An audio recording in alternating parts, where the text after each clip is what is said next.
and you don't want to give up that way, but it's like you should have had those conversations prior, right? And then you have the flip side, because like we're gonna be all over this conversation. By the way, guys, Mo Football here on YouTube here.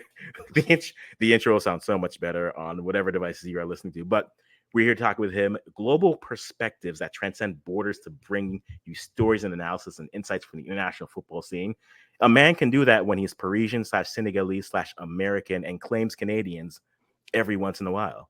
See, this is what Kyle Hebert does to you, right? So we'll get you some more Wow, maple syrup. look at you. Well, Sir, I do my yeah, research. I do my I research. did live in Montreal West for 2.5 years, and my little Okay. brother is Canadian because he was born there. Okay. Okay. Okay. So I lived in Canada for 2.5 years before we moved to the US. Not So bad. I'm a Okay. global The man's a fella. global, a Yes. man of many passports, many Yes, nationalities. we won't put it on recordings, but yes, if anything bad, I can pick I did. which one I need. We didn't say that public. We said he can assess himself and Yes. claim many countries. We don't know about the papers, but leave him alone, governments. Leave him alone. Um, but like I always find it interesting and fascinating when you look at it, and then you flip the script. And you have Pochettino with the U.S. He's saying like, I want players who want to be here. I want players who want to play. Look, and I've heard this argument done, and I've had many thoughts on it, and I'll get your take on it too. Mhm.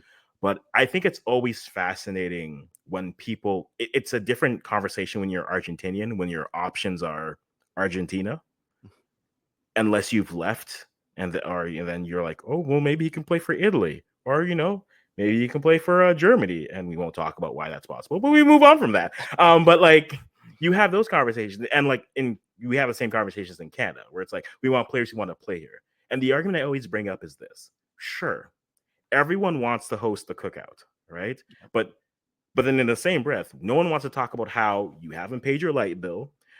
Like your two bathrooms are plugged up. The grass hasn't been cut. Like you have 6 notices on your front door, but you're upset because no one wants to come to your house to have all the food. It's like you have to clean up your act in some places, right? Yeah. And so it's a different perspective, I think, when you don't have options versus when you have multiple options. And to me, I think when you are multinational in that sense, it's like, okay, I'm never going to fault a multinational kid who's going to say, like the prime example here, Luca Koleosho, right? Luca Koleosho can play for Italy. He can play for Canada. He can play for the US. He can play for Nigeria, right? And that boy is taking his time, and that boy has said clearly, hey, whoever can give me opportunities, I'm going to look there. And to me, I'm like, there's nothing wrong with that inherently. But then you're going to have people on the other side say, well, we want people who want to be here. Yeah, everyone wants someone who wants to be there. But no one ever wants to have the conversation where it's just, well, maybe my house isn't in order enough for it. Or maybe that's not the case. But when you look at it from your perspective, where you hold multinational allegiances there, how do you find those dual national conversations? And like, how do you navigate them when you're looking at a player who has those types of options? I think it's one of those tricky ones where usually I see it in like two different aspects on there. The first one is we'll say African kids, right? Mhm. So, for example, how we grew up in France is that you have your French identity, where it's you are paper born and raised there, and the culture.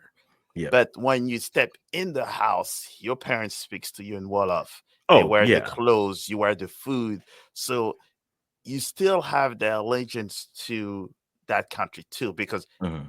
I will tell you that I was born and raised in France. I consider myself French 100%, but I'm also Senegalese. So Mhm. that never gets erased. There's not a country that goes above one. And that's just for regular people like us. Then you have Mhm. to pick. But then when you have professional people, it's not just the nationality that comes into play, is that who will reach out to you first? Because those are the Mm. ones that you know, I think there's that one Mike Jones rapper, right? Yeah. No one cared about him first, but now I'm hot. Now everybody's on me. So Yeah. that's the effect that some African countries has the issue with, is that they let other countries do all the process, put them to their academies, you know, develop the player to what they are now. Yeah. But then now you're saying you want them to come and join your national team. Mm, The kid just went to U17 all the way to U21 in France, England, that's what they know. They know the mhm. system. You've never reached out to them. You never celebrated, their accomplishment until they're billionaires or they play in the EPL. Yeah. Those are the ego that we all have. Oh, of Players course. is the same thing, right? They all grew up and they all were known. They know those countries. Just don't come at the final hour and say, "Hey, you know what? Come join our country because everybody else is stacked." But like, you know what? You never called me until now.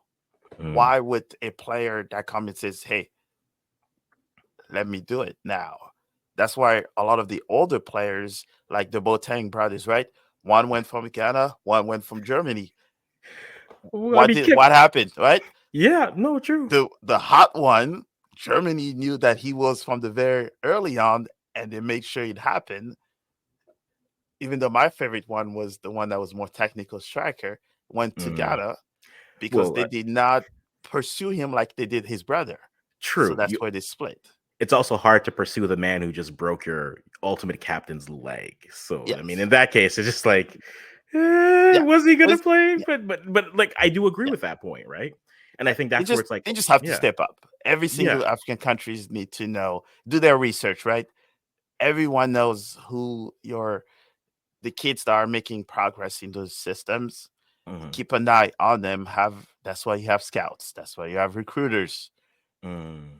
Reach I- out yeah. early. I have this question because I always kind of I look at the landscape of international football as it is, and I think something even as great. I mean, hey, Canada's playing in the semifinals for Nations League, so is the Right. US, right?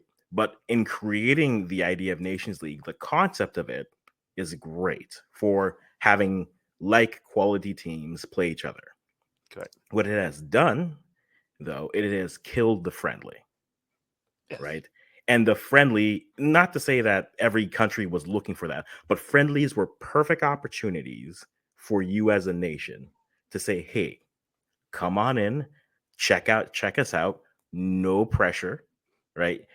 It might you even if we cap tie you here, you aren't tied to us permanently. You can still switch, Yep. right? You have that Definitely. opportunity and you can kind of move off in and out. We don't have those opportunities or as many of them anymore, right? And Yep. because of that, now you're looking at situations like, okay, if you're a young player, if Canada calls you, it's like, okay, we want you to come in. Okay, cool. What's the window? Either it's the January window where it's not a real window, so your club has to let you go regardless, Yep. or it's well March. Well, what if I join the team for March? Oh, it's a official sanctioned match. So if I come here, I'm now officially Canadian and I have no other options. Now, would I want players to be able to come in and make that decision immediately? Of course I would. But from the player's perspective, if they're a young player, they want to see what their options are.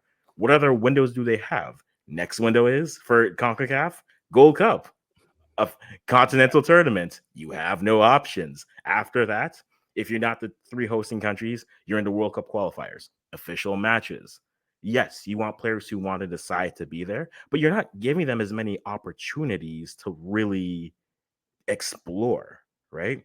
Yeah. Now, where I do agree with you is even if you can't get them in, are you touching base with them at a youth level? I think that's a big factor that even if you don't get them in, you're talking to them saying, "Hey, we're watching," even if it's an email as simple as that, Yeah. where you're saying, "Hey, come on in. Yo, come. We've been watching you. Congratulations on these achievements. Celebrate them." Again, we're human. We all have a degree of ego. Yep.